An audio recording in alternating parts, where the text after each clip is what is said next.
Olá, sexto ano, tudo bem com vocês? Então estamos aqui, né, para a nossa aula escola, tá certo? Nossa aula escola e olha só, nós vamos começar hoje a estudar mais uma classe gramatical, certo? Nós vimos substantivos, vimos adjetivo, artigo, numeral, pronomes, né?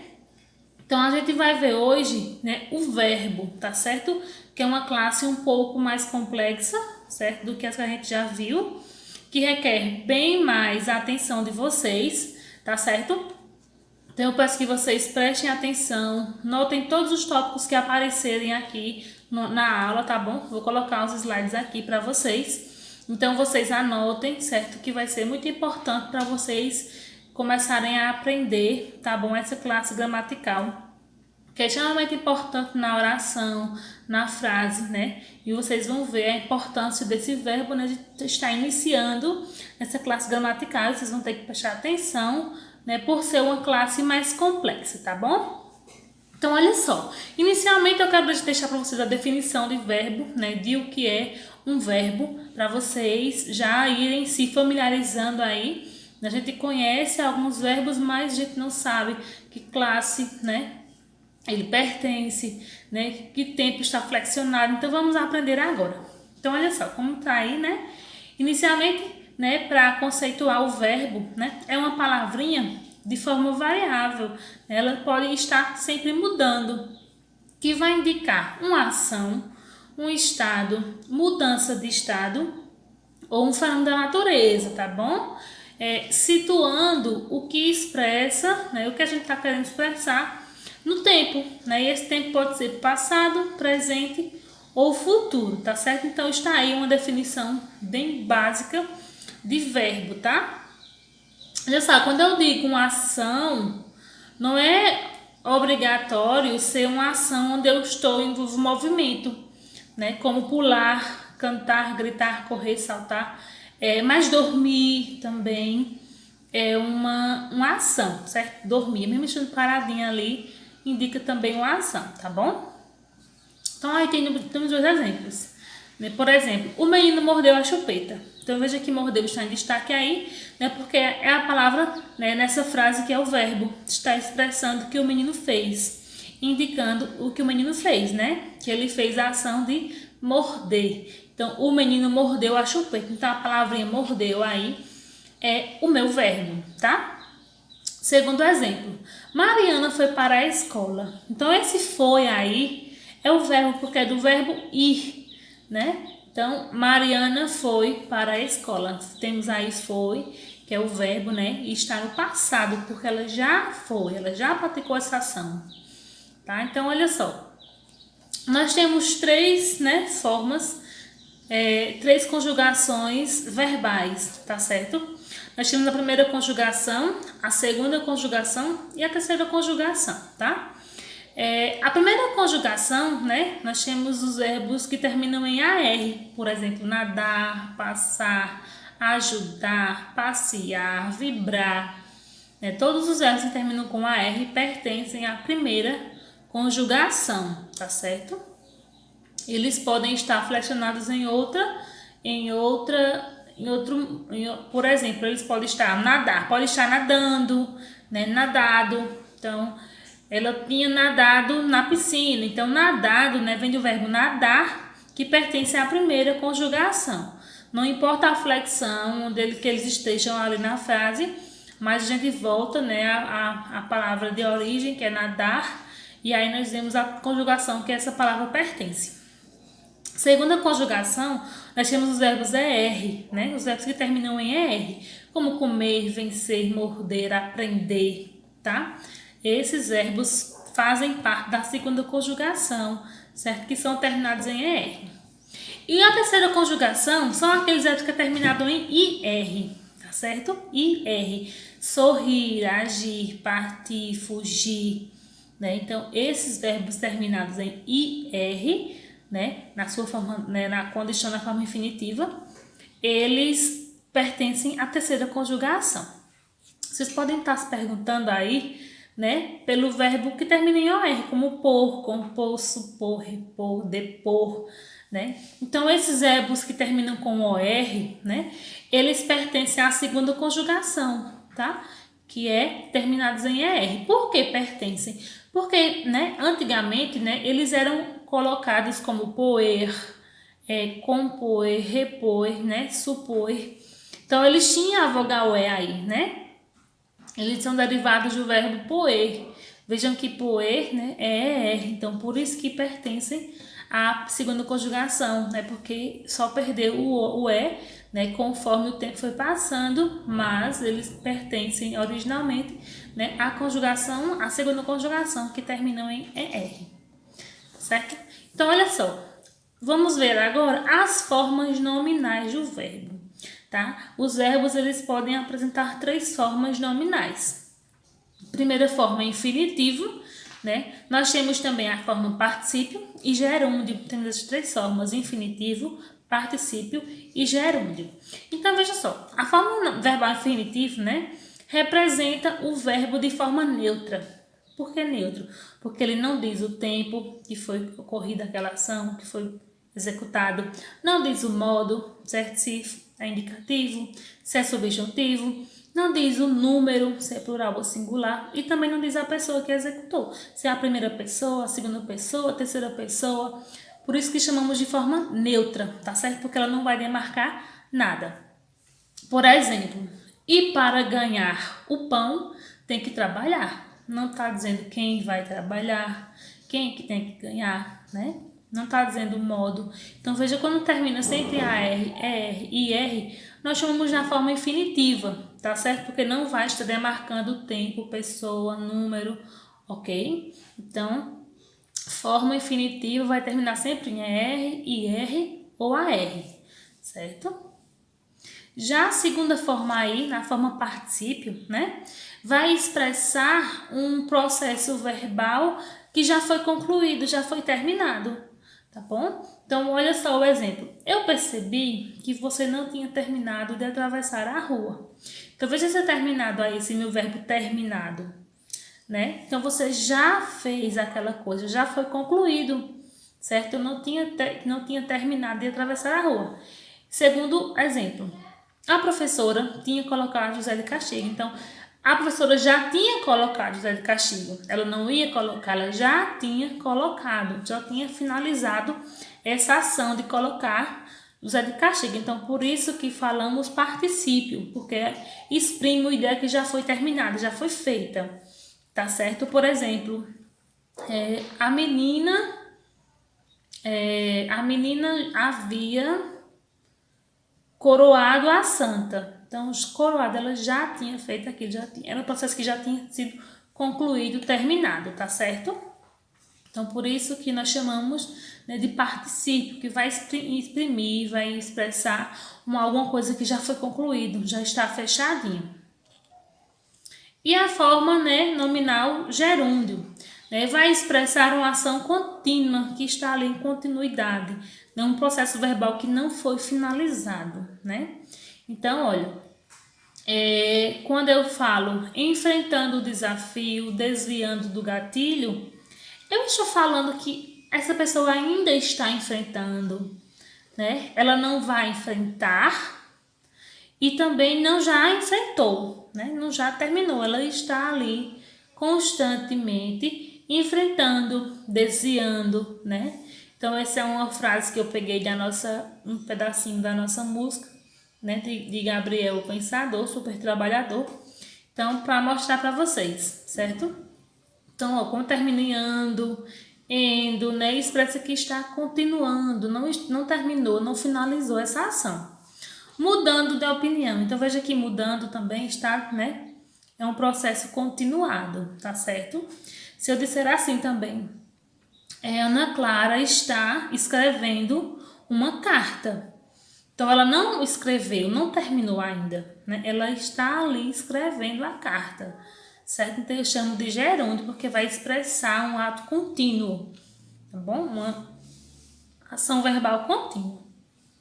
E aí entra a locução verbal, tá? Que a locução verbal é uma expressão, né, que é formada por 2 ou mais verbos, certo? São verbos que estão ali juntinhos, né? Mas que estão ali expressando uma coisa só, certo?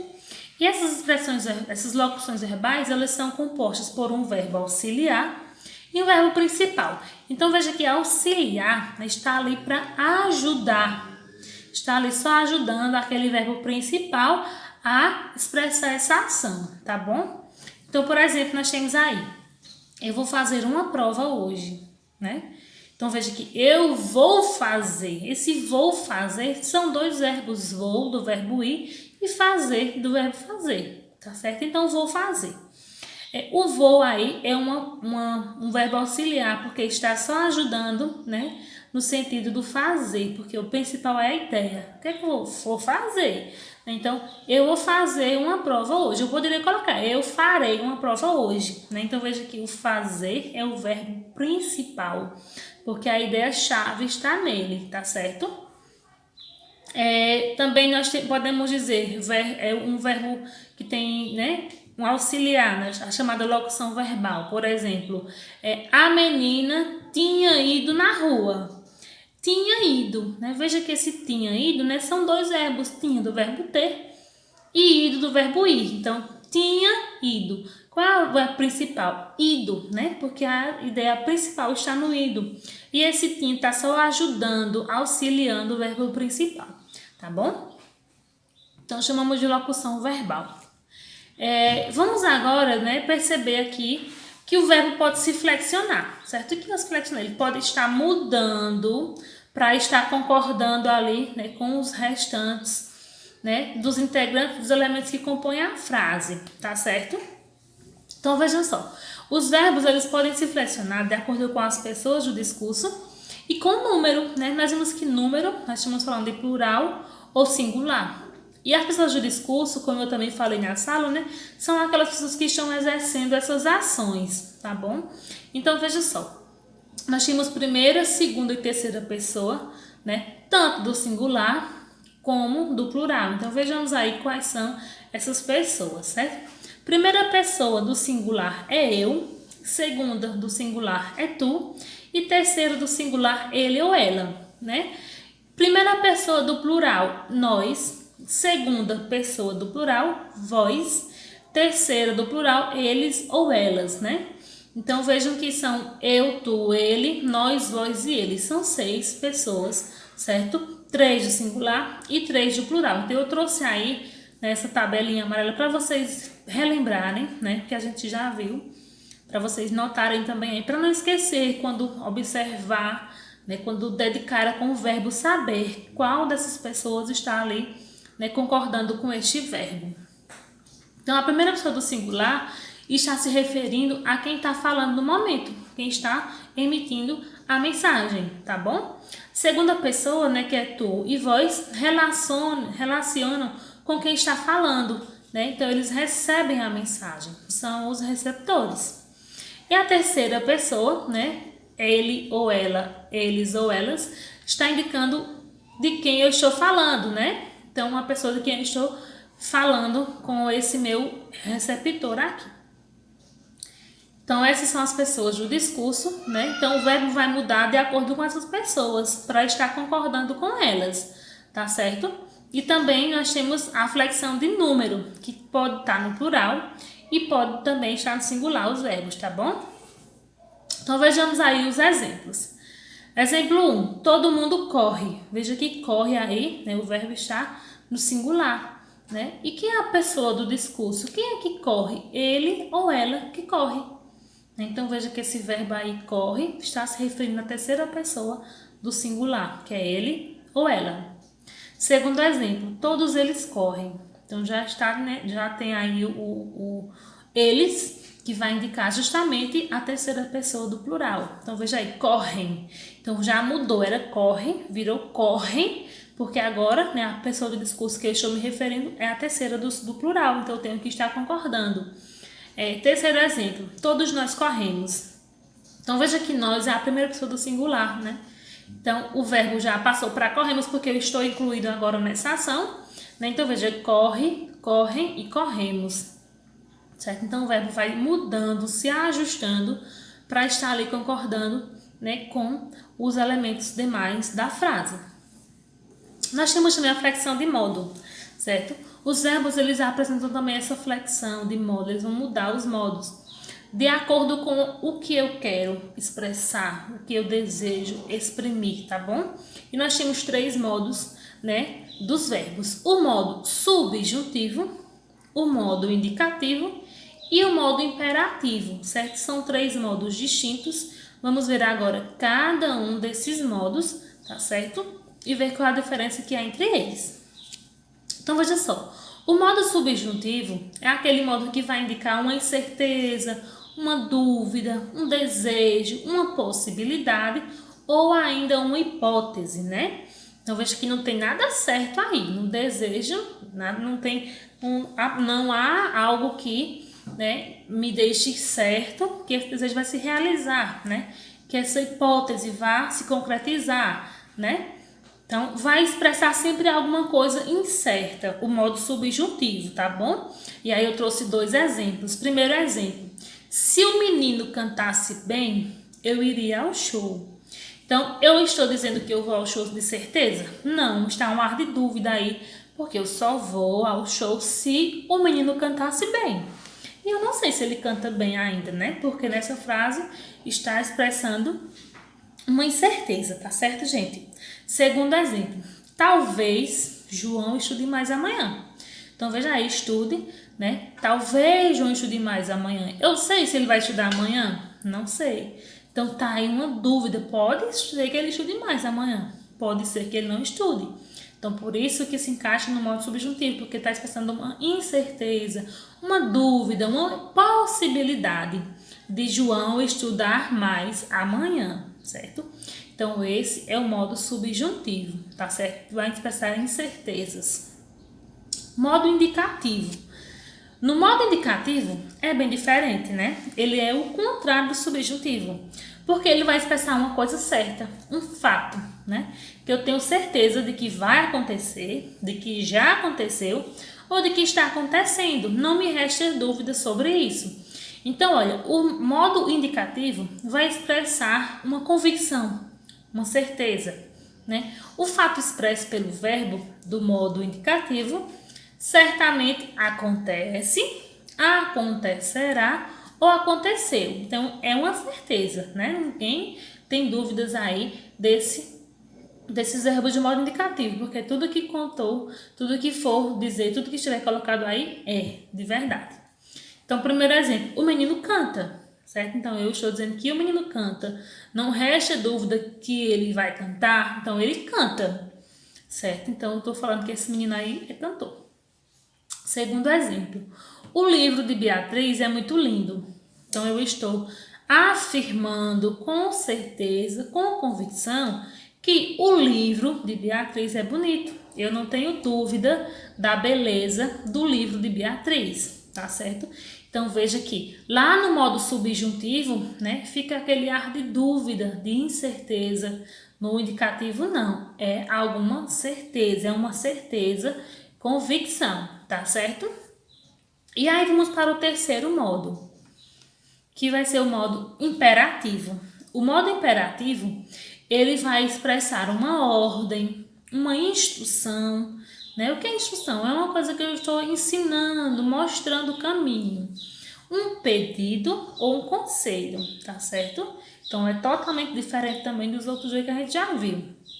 O modo imperativo, ele vai buscar, né, convencer essa pessoa, né, que é o meu interlocutor, de forma direta, porque eu estou falando diretamente com o meu interlocutor, a fazer ou não alguma coisa. Pode ser uma coisa que eu quero que ele faça. Aí eu vou estar induzindo ele, né, a fazer. E pode ser uma coisa que eu quero que ele também não faça, certo? Eu também vou estar instruindo, né, essa pessoa a não fazer isso. Por exemplo, cante aquela música, menino. Então, eu estou pedindo ao menino para cantar aquela música que eu quero que ele cante. Então, aí um pedido, né, se encaixa em frases em modo também imperativo, tá certo? Segundo exemplo, pegue o meu remédio na mesa. Então, eu estou pedindo para o menino pegar o meu remédio na mesa, tá certo? Então, são frases em modo imperativo. Por quê? Vamos expressar uma ordem, estou mandando alguém fazer alguma coisa, uma instrução, estou ensinando, né? Um pedido ou um conselho, tá bom? Então, esse é o modo imperativo. São 3 modos. O modo subjuntivo, que vai expressar uma dúvida, o modo indicativo, que é uma certeza, e o modo imperativo, que é o conselho, um pedido, uma ordem, uma instrução, tá certo? O verbo se flexiona em modo, como a gente acabou de ver os 3 modos, né? E vai se flexionar também em tempo, né? Ele pode estar expressando alguma ideia em 3 tempos, certo? O tempo presente, que vai indicar uma ação que está se realizando atualmente, né? O tempo passado ou pretérito, né? Que nós dizemos passado, mas também pode ser chamado de pretérito. Inclusive no livro de vocês aparece mais pretérito do que passado, tá bom? E o que é o pretérito ou passado? É uma coisa que já foi, que já aconteceu, que já foi executada, tá certo? Que eu estou falando dessa coisa agora, mas que já aconteceu antes da minha fala, tá bom? Então é alguma coisa que já aconteceu. E o tempo futuro, né? Que é o terceiro tempo, que está indicando, expressando, mostrando coisa que ainda vai acontecer, que está para se realizar, tá bom? Então são 3 tempos: passado, né, ou pretérito, presente e futuro. Então vejamos aí o exemplo. A menina foi para a escola. Eu estou falando que a menina já foi para a escola. Então eu estou falando aí, né? Esse verbo foi está no pretérito ou passado. Então, porque a menina ela já realizou a ação de ir para a escola, então já aconteceu, certo? Então é pretérito ou passado. Exemplo 2. O menino viajará com seus pais. Olha só, o menino viajará. Ele não viajou, nem está viajando, ele vai viajar. Então, nós temos aí um verbo, né, que é o viajará, no futuro, que vai indicar uma coisa que o menino ainda vai estar fazendo, certo? Terceiro exemplo. Estou pilotando a moto. Então, pilotando, né? Eu estou no momento agora pilotando a moto, né? No momento que eu estou falando. Então, eu tenho um verbo aí, né? No modo indicativo, porque eu tenho certeza que eu estou fazendo isso, e no tempo presente, tá certo? Porque está acontecendo no momento. Então, eu coloquei estou pilotando aí, né? Para vocês verem como está destacado aí 2 verbos. Estou, que é do verbo estar, e pilotando, que é do verbo pilotar. Ambos, né, são da primeira conjugação, porque terminam com AR, né? E nós temos aí um verbo principal e o auxiliar. Então, nós temos uma locução verbal. Quando tem 2 verbos, é locução verbal, tá bom? Neste caso, estou pilotando, né? O verbo principal é pilotando, porque traz a ideia do que eu estou fazendo. E estou está vindo aí para auxiliar o verbo pilotando, certo? Então, nós temos aí uma locução verbal. Então, agora, né, visto um pouquinho de verbo, nós vamos ver ainda verbos 2, que vai ser um complemento desse assunto, tá certo? Vamos para as atividades para vocês exercitarem aí o que aprenderam, o que viram, o que anotaram, tá certo? Estudo da língua e atividades como a gente sempre faz na sala. Então, olha, primeiramente fazer o cabeçalho, né? Colocar o nome da escola, a data, o assunto, tá? E as páginas, tá bom? Então, vocês vão fazer aí estudo da língua, que é da página 180 a 183. E após, né, o estudo da língua, vão fazer as atividades, que é da página 184 a 189. Então, aí são algumas páginas para vocês fazerem. Tem muito texto, por isso que é muitas páginas, tá certo? Façam a atividade. Qualquer dúvida, voltem o vídeo, assistam de novo, tá certo? Olhem as anotações que vocês fizeram durante o vídeo, tá? E respondam, né? Se surgir mais alguma dúvida que vocês não consigam de forma nenhuma, né?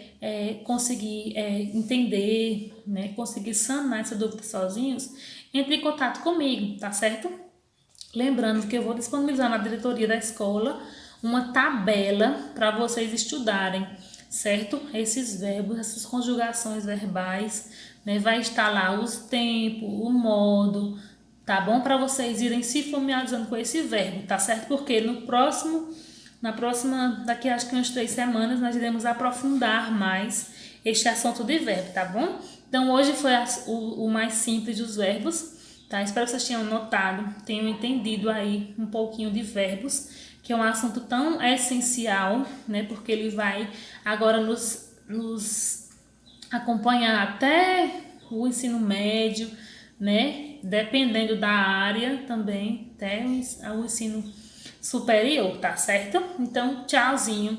Até nossa próxima aula. Faça atividade, tá bom? E qualquer dúvida, tia está aqui.